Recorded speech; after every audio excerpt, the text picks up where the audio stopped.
Mga ka-wonder, dito na naman tayo sa mga electrical tips.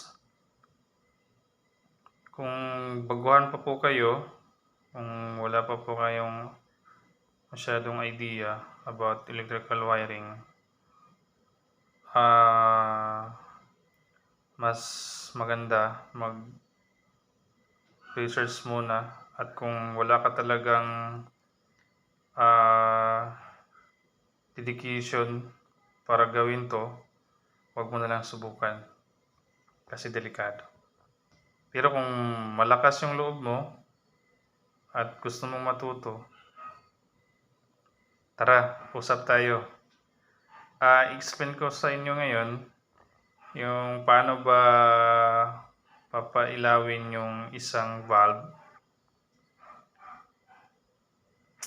So, ganito yon. Kailangan may power supply ka na galing sa electric cooperative o kahit saan man na 230 volts. Positive at negative. Depende yon sa cooperative kung line to line ba. Pero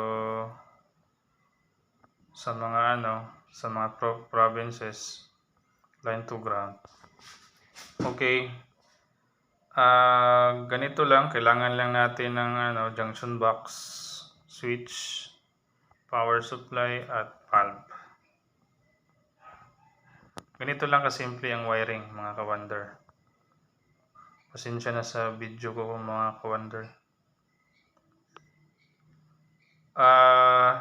Your line 1, your positive will be connected to your switch common.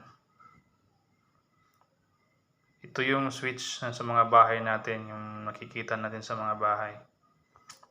Connect lang natin dito sa common na switch.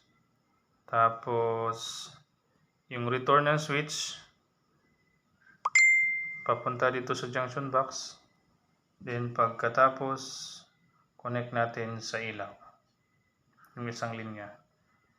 Tapos yung line 2, yung negative nya, just simply connect din sa sa ilaw mo. Ganito yan gumagana, mga ka-wonder. Pag switch mo ito, tatakbo yung current dito sa ilaw mo, kaya mag-iilaw yan. Katulad nito, mga ka-wonder.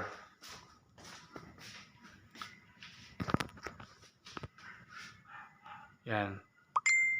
Pag nag-switch ka, dito, ma-off yung ilaw. Pag nag-switch ka, mag-iilaw siya kasi tatakbo yung kuryente. Ganun yun sa diagram, mga ka-wonder. Ganun lang. Thank you. Bye.